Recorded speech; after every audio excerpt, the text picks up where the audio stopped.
I'm Chucky, and I'm your friend to the end. Heidi-ho.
"100 episodes. Can you believe that, Mr. Mash? 100 episodes of the Bangers and Mash show out there on the internet. Really? 100 episodes? Man, it only feels like 99. This is episode 100 of the Bangers and Mash show. Cue the confetti! Woo! Mazel tov. I know I've asked this question every time we hit a milestone. Really, when we started this 5 years ago, did you ever think we would make it to 100 episodes? No, but you've dragged me along behind the car this long, though, haven't you? It really feels that way sometimes. I know the viewers may be wondering, 100? What happened to episode 99? Let's just say there were some technical mishaps, and we kind of lost it. And we may or may not record it again. There will be a replacement for episode 99 coming in some form. We are recording the Friday before Halloween. The fates just have it that our 100th episode would happen to fall during the Halloween season. We deliberated for a while about what our 100th episode would be. We knew it had to be a special topic. We decided to choose this one because I have some history with this franchise. Oh, do tell. Tonight we were discussing the Child's Play / Chucky franchise, which is one of the last really popular horror franchises we haven't gotten to up to this point. A couple of people have requested this one over the years. And the reason we haven't done it is because I've never really seen any of these movies. The series fucked me up as a kid. Child's Play 3 was coming out around 1991, and I would have been about 3 or 4 years old. Seeing the advertisements for this movie freaked me out. It really upset me. This idea that a Child's Play thing, not unlike many of the ones I have had over the years, could come to life and be evil and try to kill you, was very upsetting to me. Well, as a kid, I actually had my buddy. My buddy. I had nightmares for years about these movies. So for a lot of reasons, I just never got around to this one. I tried to get you to watch these movies a couple of times, and you're like, no man, that doll freaks me out. Not a lie. Having now watched all 6 movies over the last couple months, I gotta say I'm a fan. They're great films. I really enjoy the overwhelming majority of them. They have a pretty consistent quality for the most part. Really only one of them is a dud. We're gonna go back and start with the first one, 1988's Child's Play. This franchise is the same age we are. Oh, God. Let that sink in. Everyone has a birthday they'll always remember. We open my presents now, Mommy. A good guy! This is Andy's. Everyone knows most accidents happen at home. This is no accident. Someone's moved in with the Barkley family. And so has terror. No one believes the truth. There's nothing nice about murder. There's nothing innocent about Child's Play. This movie was directed by Tom Holland, who made Fright Night, which is one of my favorite vampire movies. What's the premise of 1988's Child's Play? Charles Lee Ray, and he's the Lakeshore Slasher. Strangler. Strangler. It would have made more sense if they called him the Lakeshore Slasher, because he only chokes a couple of people throughout these movies. But as a doll, he can only do so much. Yeah, Charles Lee Ray's a bad guy. He's running from the cops. Jerry Dandridge shoots him down. He's bleeding out and grabs a hold of an innocent-looking toy. Due, Dembala, give me the power I beg of you, and bing, boom, zap, his soul is in the doll. The only thing this poor little 6-year-old kid wants for his birthday, Andy, all he wants for his birthday is a good guy doll. This is the toy fad of the day, and his mom has to work a lot of overtime, and even then she can't afford it. Or not that she couldn't afford to buy it, she couldn't find one. This homeless vagrant behind the store offers to sell her one, but there's a problem. There's a murderous piece of shit soul inside of this doll. The time limit here, if Charles Lee Ray's spirit is inside of this doll for too long, he'll be stuck there. So he has to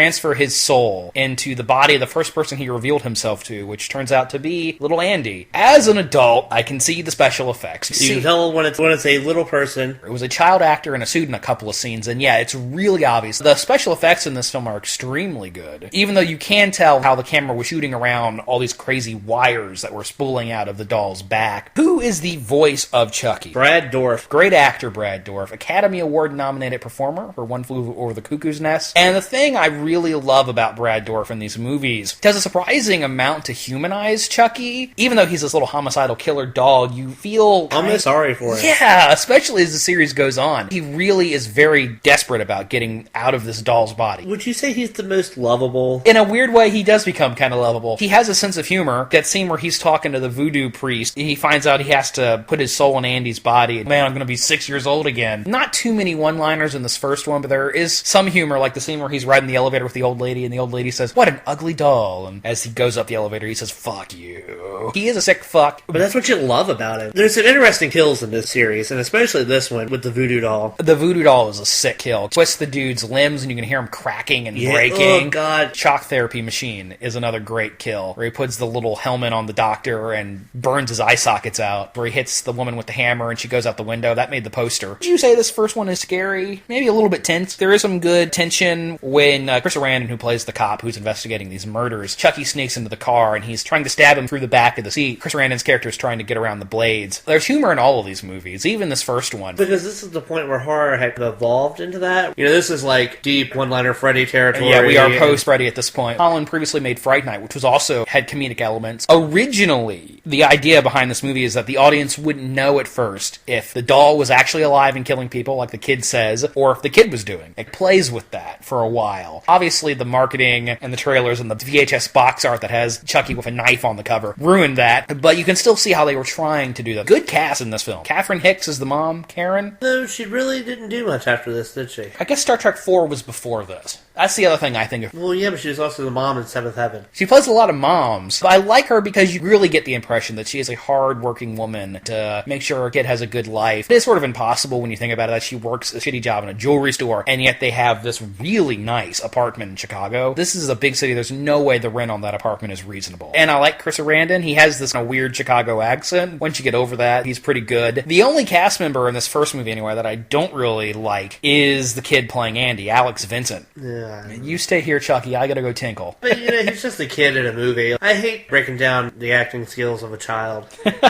He's a kid. He's a child actor. Not maybe the best one, though he does get better. This entire series was written by one guy. Don Mancini is his name. This first film, it was not conceived as a horror film. It was conceived as a satire about how toy marketing affects kids. The Good Guy doll really combines three big 80s toys rolled into one. Cabbage Patch. Cabbage Patch Dolls is the big one. Inspires that frenzied hunt. Also, obviously, My Buddy is visually based off of My Buddy. The directors admitted that. And then it has the gimmick of Teddy Ruxpin because it talks to you. There's a cartoon show. We see that in the beginning. And there's pajamas and there's the breakfast cereal. I love that little bit. Andy makes his mom breakfast. And he puts a huge glob of butter on this burnt toast. And he puts the Good Guy cereal. And then he adds 6 spoonsful of sugar to it. And you know that shit is candy already. I don't think it's just the fact that it's a cool toy that has him so enraptured by this. Chucky promises to be your friend until the end. And Andy doesn't have any friends. He's a really lonely kid. That's what draws him so much to this toy. It's promises to be your friend. There is a comment on how toy marketing is insidious, how it targets children in a really specific way. That's me reading into it, and you're just shaking your head like, okay, man. I watched the movie to see a doll kill people, okay? Is Chucky himself scary? Has Chucky ever been scary? Well, no, it's more the thought of Chucky than Chucky himself. A lot of people, they try to be cool about it and say, oh man, it's a fucking doll, just step on it, who gives a shit? There's a scene at the end where he takes out the police officer, he hits him on the head with a baseball bat. You know, really? Would it go that way? Think about it. If you were sitting right here, one of those dolls over there jumped off, had a butcher knife, and started talking with Brad Dourif's voice, you would shit your pants. Probably. Kick him and then run. I would definitely run. The reveal comes that Chucky is definitely alive. The mother picks up the doll and is yelling at it, talk goddammit, rolls it over and opens the back and there are no batteries. And that's when Chucky goes fucking nuts. Bitch, you whore, I'll show you not to fuck with me or something. Yeah, he starts just yelling profanities at her. Yeah, he bites her. Is there something visceral about that makes me uncomfortable, just the biting? The other thing about Chucky is he goes down harder than John McClane. I know, he dies hard. How many times did they fucking kill him in this movie? They set him on fire. Well, that was the final time. No, because he comes back. Oh, yeah. He is all melted and shit. And he's digging through the walls. They blow his head off of a shotgun. shotgun. At one point, the headless body is walking around and Chucky's head is barking orders at it. He refuses to die. You don't pick up on this shit as a kid. When you're a kid, you see a poster, you see a title, you see a trailer maybe, and you imagine what the rest of the movie is like based on that. I always assumed that he was trying to kill the kid, and that made it scarier for me. Not only could your toys come alive, but they would try and kill you, try to murder you in your sleep. That was the thing that scared me. He's worse. He's trying to take your soul. He's killing grown-ups. It would be less scary to me as a child. I didn't know that because I couldn't even stand to look at the box. This first one has a good balance of a little bit of humor with your horror. Special effects are really good. Cast is great. Brad Dourif is an incredible villain. Lots of really cool kills. I had a really good time with this movie. It is a solid late 80s horror film, slasher film type thing. Sorry, Jack. Chucky's back. How's it hanging, Phil? Peekaboo! He's the original. He'll take your breath away. This fall, Chucky rules. Did you miss me, Andy? I sure missed you. Child's Play 2. Keep an eye out for it.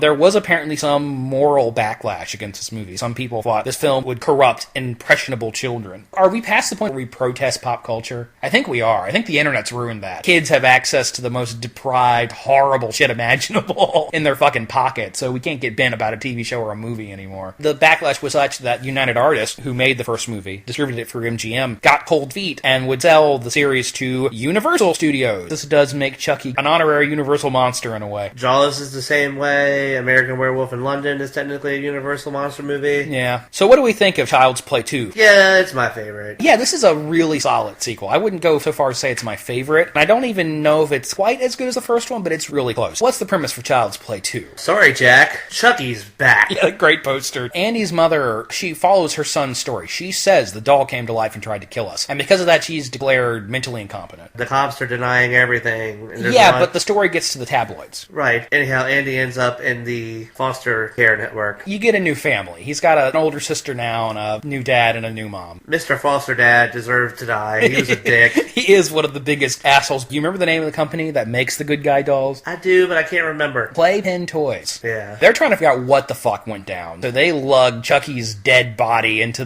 They scrape off his head. Rebuild it, essentially. And in the process, they bring him back to life somehow. It's not really well explained, actually. Well, there's like a short circuit or something in the machinery. And it tosses the technician for the glass. Tosses one of the technicians through the glass and electrocutes him. And at no point do the people working for the company go, what the fuck? The point is, it's a convoluted way of getting Chucky back to life. And he is still after Andy. He still thinks that he has time to put his soul in Andy's body. There is a time limit. And that becomes important later. Why is this your favorite? To me, it's definitive Chucky. He curses more. They know how to do Chucky now. And the special effects are so good. You don't look at Chucky and see a special effect. You see a character. Yeah. But hey, great kills in this movie, too. The kills are more elaborate. Second slasher film, so you gotta up the carnage. The guy getting the eyes replaced. Eye gouging in the toy factory at the end. Or the school teacher gets the bicycle pump. Beats her to death with a ruler. Which makes no sense when he gets the stepdad. What's that great one-liner he says before he drops him on his head? How's it hanging, Phil? Yeah, that's what it is. How's it hanging, Phil? He probably has some better one-liners than Freddy. I know, he's the one-liner king. Don't tell Robert Englund that. One of these days, if we go to a horror convention where he's at again... Like the one we just went to? And we're feeling more ballsy, and I think we really need to go to one just to ask him. Who do you think would win the fight between Freddy and Chucky? Different direction. John Lafia is the guy who made this one. His direction's more colorful. This movie is really characterized by those bright primary colors, especially the toy factor at the end. This movie does work as a horror film. There are some mildly suspenseful moments when Andy decides to take the fight to Chucky and he gets the electric carving knife and he goes down to the basement. Yeah, that's a good scene. The sister, she finds her dead mother and then Chucky jumps out, which is a good jump scare. I love this idea that Chucky has snuck into the house. There's another good guy doll in the house. What's the other one's name? Tommy. Chucky murders Tommy and buries his corpse in the backyard and assumes his identity. He murders him as if he was a person. He smashes his head in. Andy or Kyle is on the swing set. He's afraid they're going to discover the dead body of Tommy. Just the amount of expression they can get out of that doll's face is really impressive to me. At this point, Chucky is really the main character. Yeah. He's not the hero. He's a villain protagonist. When he's tossed down the stairs by the stepdad and his nose is bleeding because he's becoming more human, you really do weirdly feel sorry for this homicidal doll. A lot of that is Brad Dourif. He just brings the sweaty desperation to everything he does. That is Dourif's great benefit as an actor, his sweatiness. You always believe when he's in trouble. He really sinks his teeth into the one-liners and the profanity-laden freakouts when Andy locks him in the closet closet in the school, and he's banging on the door. Oh, and when he flicks somebody off at the end, that is... That is art. And the movie peaks during that last act. That last act is totally nuts. Oh, it's fucking nuts. There's a car chase, and then that goes into a foot chase. Almost surreal. It's so crazy. He's chasing him through this hallway, and it's nothing but good guy dolls. And she, like, topples over a thing of good guy dolls on top of it. And when he pops out, that's when you get your freak out. It leads into that factory where there are no railings or any sort of safety protocol. And as you said, Chucky once again takes a beating. Oh, yeah. Rips off his own hand. Yeah, that's amazing. And then shoves a knife blade into it. I hate kids. He gets stitched to a board. He gets all these legs and shit stuck to him, rips himself off, starts scooting after him. Right. He gets hot molten plastic poured on him. Finally, put an air hose in his mouth and blow his head up. Blow his head right the fuck up. And let him die with some dignity. That last act is gold. Alex Vincent, little better job with the acting, grown into the role. Garrett Graham, whom we've met from Phantom of the Paradise and many other films, is the stepdad. One of the best asshole victims in any horror movie. Ginnia Gutter from American Werewolf in London is the foster mom. Okay, so that was her. Yeah, and what I like about her is she's really willing to give Andy a lot of rope up until her husband dies. Christine Elise is the actress playing Kyle. I really like her a lot. I think this is really the only thing I've ever seen her in. Body Snatchers. She's the best friend in Body Snatchers. She is. This movie has a really good cast for a horror sequel. Grace Zabriskie is the head of the adoption agency. Wish they'd given her a little more to do. I've seen her in other things. She's in a lot of things. She's a character actress. I know her from Twin Peaks. Special effects are more elaborate. The gore gags are bigger. There's a handful of decent shots and a really solid cast. And most importantly, you get a lot more Chucky being a smarmy little asshole. Yeah. I wouldn't call it my favorite, but it is a really good one. And I totally get, though, why people would say it's their favorite. Welcome to Hell on Earth. Strict discipline, rigid dress codes, and grueling drills. It couldn't possibly get any worse. Wrong again, wimp. Chucky's back. A few years have passed. No, you're dead. We killed you. I'm new and improved. And this time, he's looking for a new recruit. Just think, Chucky's gonna be broke. Child's Play 3. Look who's stalking.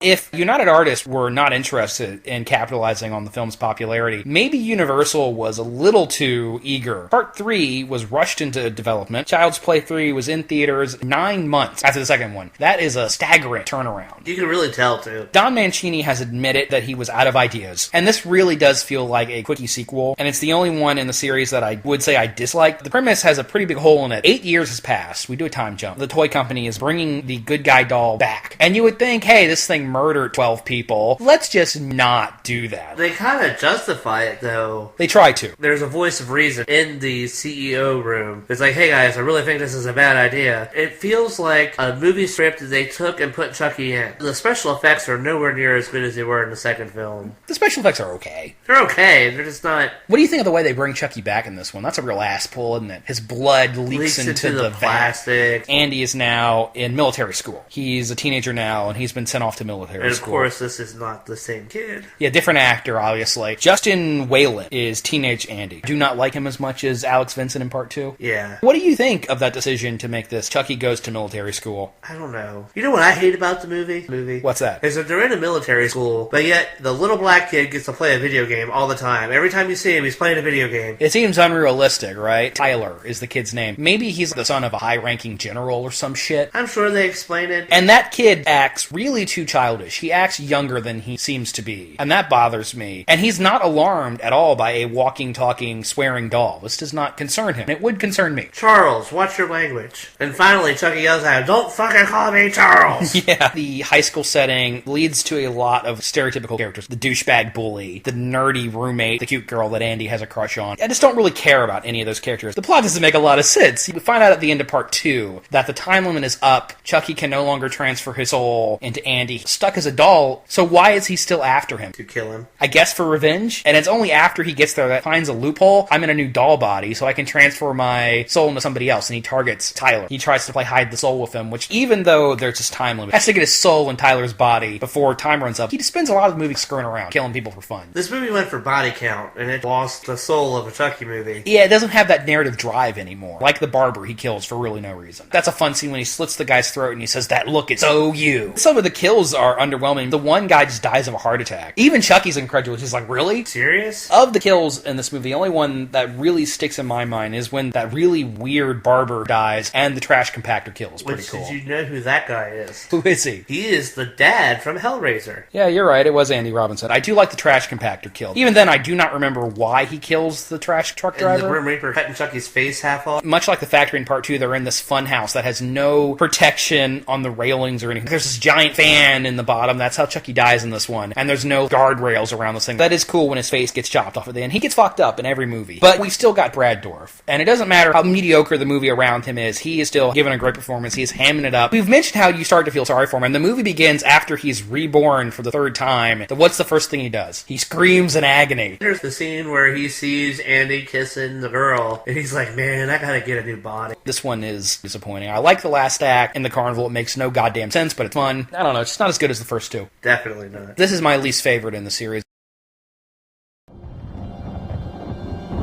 Well, hello, Dolly.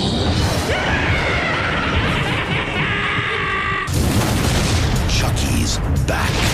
But this time, there's more to fear. Because this time, he's got a playmate of his own. Bride of Chucky. Part 3 still made money, was still successful, but lukewarm, critical, and fan reaction. They put Chucky on ice for 6 years. I feel like everybody felt like, okay, well, we had a good run. 3 movies. Franchise is over. But in 1996, Scream came out, and suddenly slasher movies were big again. There was this desire to make a new one. Title change, not Child's Play 4, but Bride of Chucky. This represents a big tonal change. Is that fair to say? If Child's Play 2 is not the best in the series, this one is. This is probably my favorite. I'm really just a big fan of this era of Chucky in general. They pretty much abandoned all pretense of horror. Since part 3 jumped ahead 8 years into the future, this one is actually set just a few months after the third one. Oh, okay. Chucky gets lucky. That was the tagline. Yes, this summer, Chucky gets lucky. Charles Lee Ray, before he died the first time, had a girlfriend, Tiffany Valentine, who still holds a torch for him. She bribes a cop and then subsequently murders the cop afterwards to get the remains and uses the magical voodoo bullshit to bring Chucky back to life. They have a disagreement. There's a bit of an argument. Long story short, Tiffany also ends up in a doll body. Yeah. At that point, Charles Lee Ray remembers, hey, my human body was buried with this magical amulet that can solve all our problems. That's your MacGuffin. They end up going on a road trip to Hackensack, New Jersey, is where Mr. Ray is from originally. I don't even think they're going for horror at all. They're not trying to be scary in the least. Right. This is straight up an absurdist comedy. Often meta comedy. There are a lot of references to other horror films in this film. Right. Like that opening shot where you see the police evidence locker, and it's got Leatherface's chainsaw, Freddy's glove, Jason's mask. There's a Michael Myers reference in there too. I don't know if it's the mask or a butcher knife or something. I think it's the mask as well. And then later in the film, a character gets killed by receiving a face full of nails, and Chucky's response is, this looks familiar. And there's even some references to the franchise itself. Chucky says something like, it's a real long story. If it was a movie, it would take 3 or 4 sequels to do it justice. Yeah. And of course, the Bride of Frankenstein references, we belong dead. And I appreciate that shit. There's a lot of silliness in this movie that are very entertaining. Where do you begin? I would begin at the beginning where Chucky is smothering the late Alexis Arquette to death, and he's just making chit-chat with Tiffany, like, hey, Tiff, how you been? Seriously, Tiff, this guy? Martha Stewart becomes a reoccurring gag, which is amazing. Fuck Martha Stewart. Fuck Martha Stewart. They're almost there. The villains have almost achieved their goal, but the problem is they start arguing. And what is it? He refuses to do the dishes. My mother said, you slave all day over a hot stove, the least the man can do is do the dishes. It's his own fault, because Chucky's kind of a dick. Aside from the murder, he's just sort of an asshole. She's right, but there's one flaw in her mother's philosophy here. It does not take all day to cook a meal. What the fuck is she cooking that it takes all damn day? Chucky is one of the few horror characters where we know he has a trademark favorite food. Yeah, Swedish meatballs. Swedish meatballs. And we were trying to think of what other slasher villains have. Obviously, Leatherface loves barbecue, and I guess... And chili. Yeah, and Freddy seems to eat pizza a lot. Yeah. They quarrel a lot. They have a real love-hate relationship. When this movie came out, almost 20 years ago, man, and you said to me, they do it. Chucky and Tiffany do it. I'm like, this movie sounds fucking stupid. Yeah, it takes the concept to its logical conclusion. They consummate their relationship. Okay, so Chucky, he can fuck. He can get boners. What's he complaining about? They're doing it. They do it tastefully in a weird way. Well, because you see it in silhouette, you don't see the puppet dick. They're in Congress. Tiffany says, wait, what about our rubber? And Chucky's response is, Tiff. I'm all rubber. I'm all rubber. I thought you were plastic. And then he kisses her. Just shut up. We could go all day about the one-liners. My favorite line from this movie is, "Go ahead and shoot. I'll be back. I always come back. But dying is such a bitch." Dorf is amazing. I think this is my favorite performance as Chucky because he gets to be funny. I mean, he's always been funny, but he gets to really be funny in this one. The doll blows up a fucking cop car. Don't let anyone fool you, honey. Plastic is no substitution for a good hunk of wood. I didn't hear her complaining last night.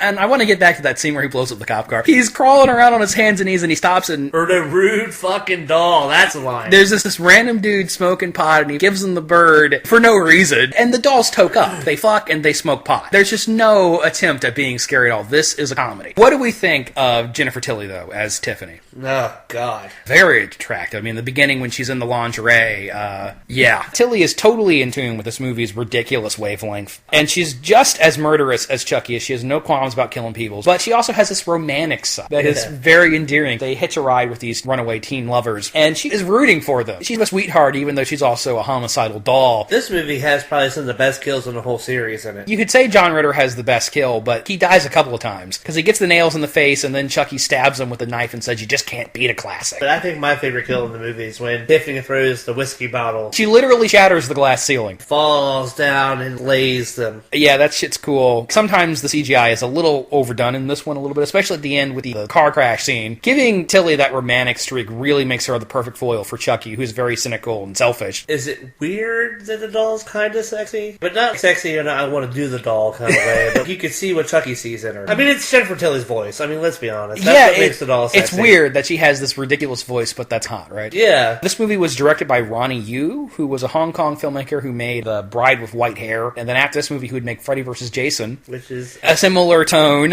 Great movie, although I have my contentions with it. Both of those movies have this really ridiculous energy. Anything can happen. What do we think of some of the other cast members? There's a notable famous actress before she was really famous in this. Katherine Heigl. Katherine Heigl stars as Jade. Nick Stabile is her boyfriend. They kind of take away from the movie. They give a good performance. They're playing it completely straight. It's as if they don't know they're in a completely ridiculous movie.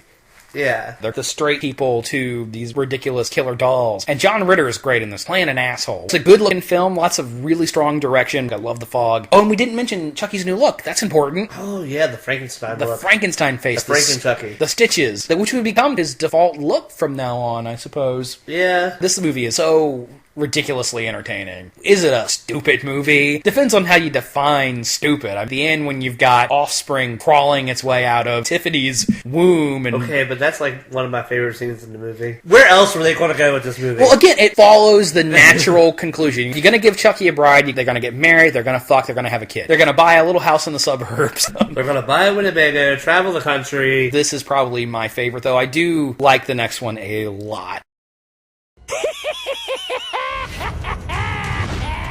The last time, he took a bride. But this time, in order to become the parents of a human baby, they'll need just the right woman. Jennifer Tilly. Production is underway on the new horror flick, Chucky Goes Psycho. You know, I should have played Aaron Brockovich. I could have done it without the Wonder Bra. This fall, Chucky's back, and he's delivering us some evil. Come to Papa. What the hell is going on in here? She came on to me. No wonder her career's in trouble. Seed of Chucky. That's my boy. What's notable about Seed of Chucky is this is the first one that Don Mancini directed himself. This one is divisive. Lots of people like Bride. Some people think this one is too goofy.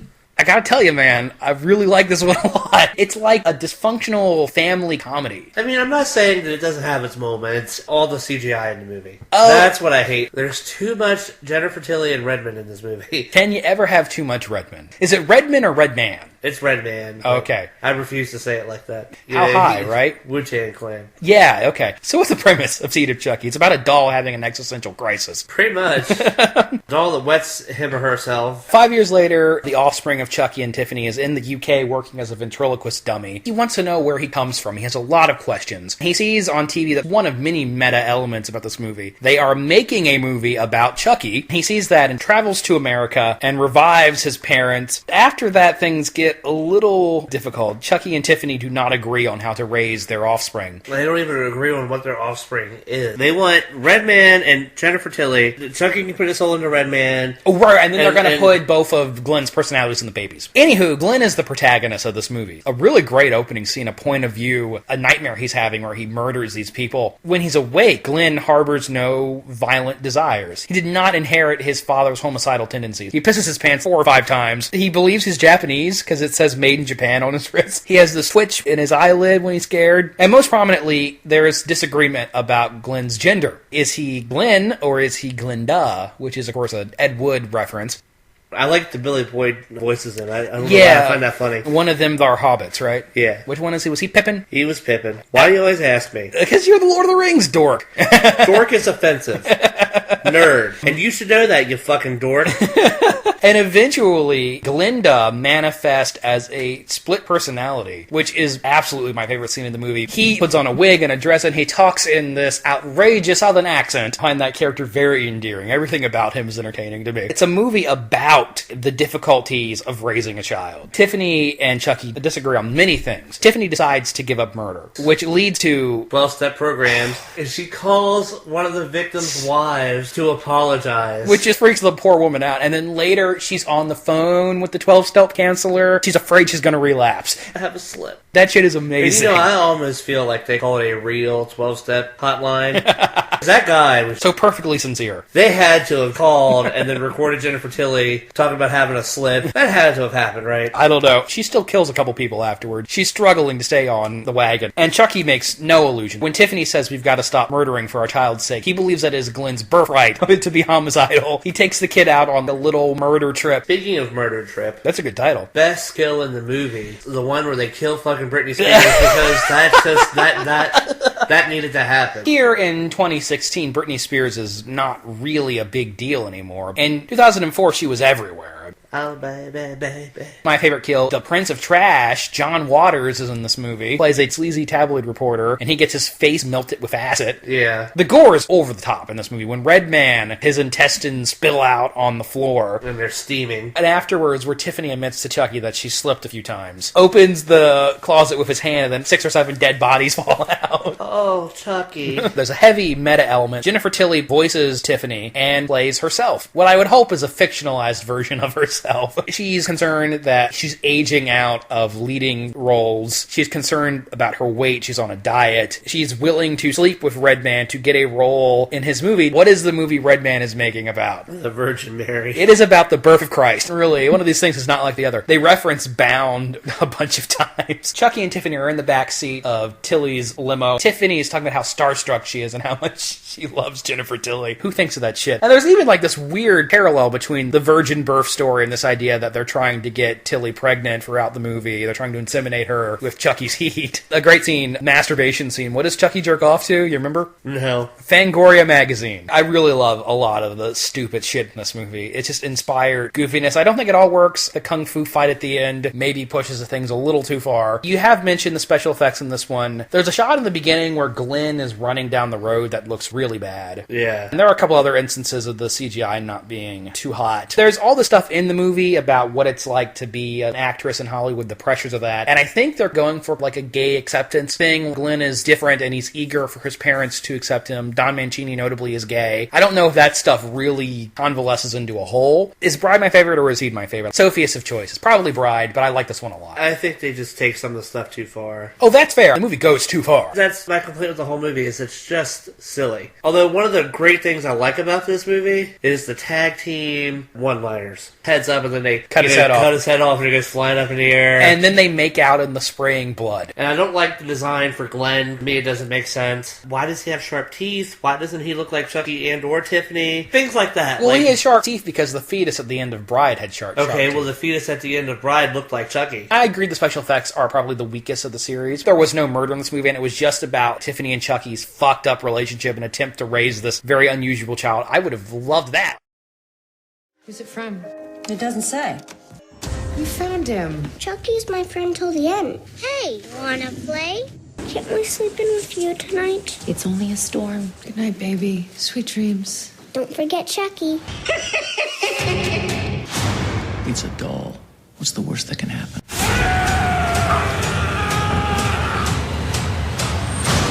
It's time to play. Seed brings the story to almost a definitive end in a lot of ways. It seemed like it could have been the end of the story, you know? Yeah. If they had ended the series there, it probably would have been okay. For a while there, the next movie wasn't going to be a sequel. It was going to be a remake. But after a few years, the remake stagnated, and there was a sudden announcement that there was going to be a new Chucky movie, and it was going to be a sequel. No, they originally announced it as a reboot, remember? It was announced as a new movie. It wasn't going to be a remake, it was a new movie. Though notably, this was the first of the series to go direct-to-video. Now, usually, when a theatrical horror franchise goes direct-to-video, that's bad. Usually that means, okay, we're circling the drain here. We've run out of steam. Surprisingly, a lot of people really liked this one. Curse of Chucky was extremely well-received by the horror community. Nice. You and I disagree. I like this movie. You are not taught on it. The Chucky stuff is really good. It does have some really intense, scary scenes. Takes it back to its horror roots. Yeah, definitely. This film is darker than even the original. There is so much bullshit in between all the stuff I care about.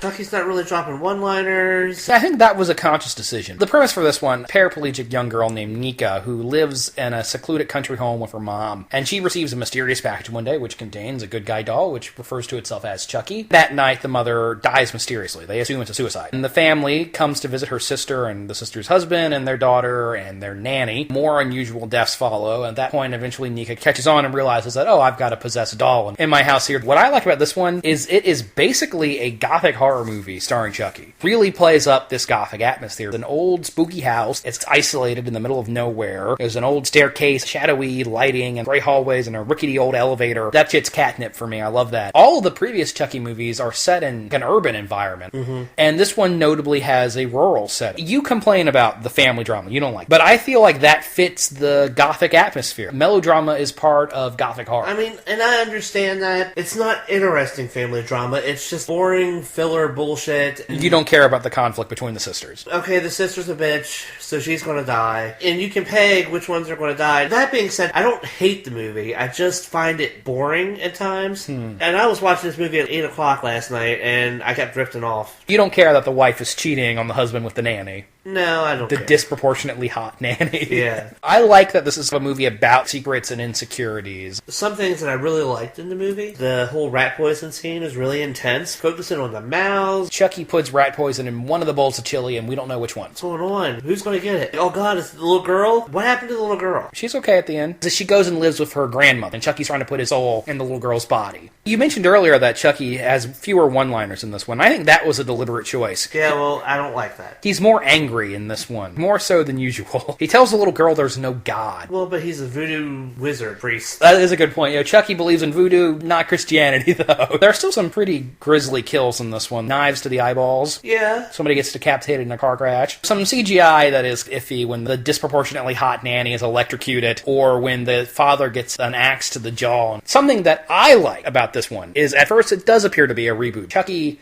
looks like he does in the first movie. But then later we discover he still has the stitches on his face. He's wearing a plastic mask. There's this low reveal that this movie is still in continuity with the previous 5 films. That's actually really clever. That at first you go in thinking this is going to be a new story, and then at the end, oh no, here's some fan service. Here's some continuity for you. We get 2 really big cameos, surprisingly. Ew. Jennifer Tilly is back as Tiffany. Post-credits, we even get Alex Vincent as Andy is back. It's incredibly slow-paced. Not very much that old Dark House feel to it. I don't mind that. If I want to watch an old Dark House movie, then I'll watch an old Dark House movie. You don't like that they got some classic horror in your Chucky series? Exactly. See, I'm all for that. I dig it. Tell me honestly, if they were to take Chucky out of that movie, would that really have changed the movie all that much? It would have changed the implications of the last act greatly. There's an extended flashback sequence in the last third of the film. So there'd be some minimal tweaking. What do you think of that last act reveal? I have some questions about that, actually. It is cool that we get Brad Dourif on screen for the first time since the original movie. The implication seems to be that this Nika character is Charles Lee Ray's daughter. Right. However, when I first watched it, I didn't catch on to that. Charles Lee Ray was obsessed with her mother. I don't think they outright say that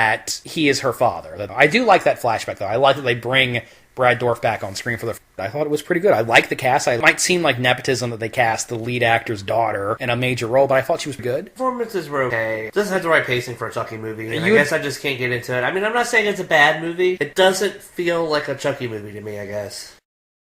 If this is what it takes to be human, then I would rather take my chances as a supernaturally possessed doll. It's less complicated. Think about it. What's so great about being human anyway? You get sick. You get old. You can't get it up anymore. I'm not looking forward to that. As a doll, I'm fucking infamous. I'm one of the most notorious slashers in history, and I don't want to give that up. I am Chucky, the Killer Doll, and I dig it!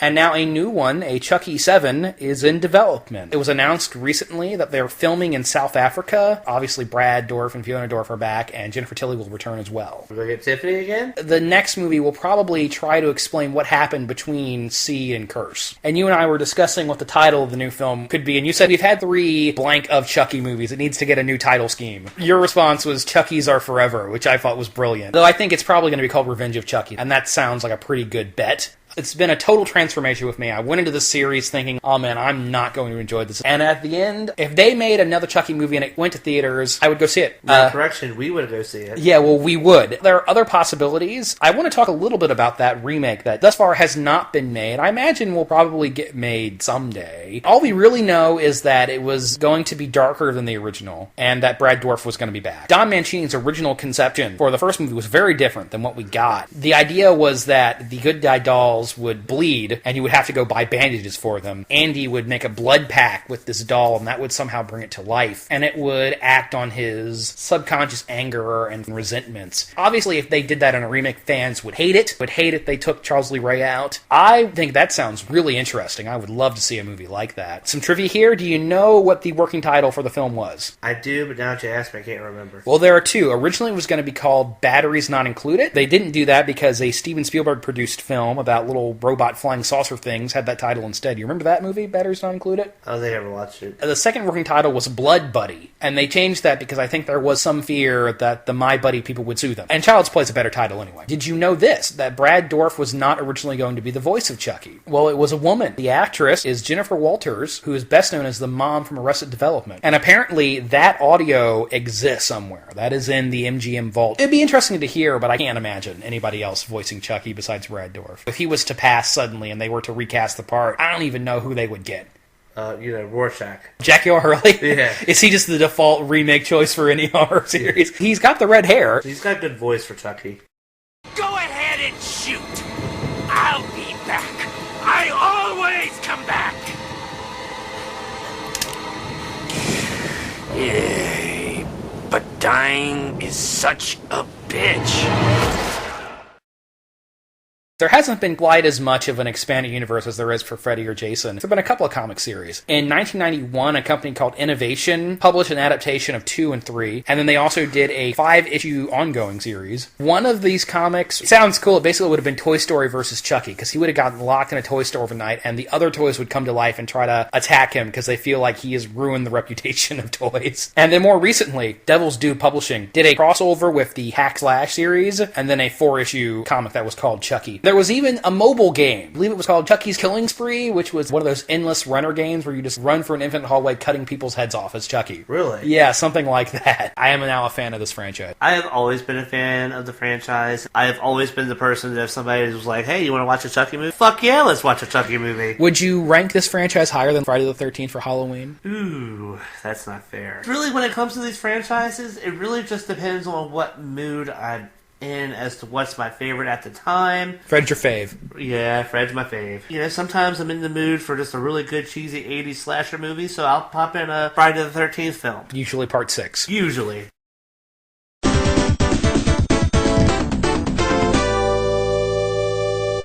Now that we've covered this series, I just want to say thank you. A sincerest of sincere thank yous to everybody who has listened to the show over the years, to everybody commented on the videos and liked the Facebook group or commented on my blog or upvoted us. Thank you so much. When we got that first fan letter from Lloyd in our second year, we were both, is anybody listening? After that first letter, it was like, at least one person's listening. Lloyd really paved the way for our fandom. He was our first fan. Lloyd was a very loyal fan, and Lee was a very loyal fan, and we've had a lot of other people.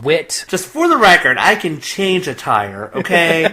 I know there are others. Monkey Schmo and Dr. DSAC. Juan has been very active on the Facebook group recently, and just thank you. I just love that this thing we've been doing for 5 years now, has actually reached out, resonated with some people. Wow, 100 episodes of the Bangers and Mash Show. Woo! I feel like we should do a toast. You got your drink over there? I'm not drinking wine, I'm drinking water. I'm drinking wine. Let's toast. All right. Here's to 100 more. To 100 more. Here's the Bangers and Mash Show. We're not done yet. Thank you so much. Since this is the Chucky episode, we should say we'll be back. So go ahead and leave us. We'll be back. We always come back. But signing off is such a bitch. Perfect. My buddy, my buddy, my buddy, my buddy. Wherever I go, he goes. My buddy, my buddy, my buddy, my buddy. I'll teach him everything that I know. My buddy and me, like the climb up a tree. My buddy and me, we're the best friends that could be. My buddy, my buddy, my buddy, my buddy, my buddy and me. My Buddy from Play School.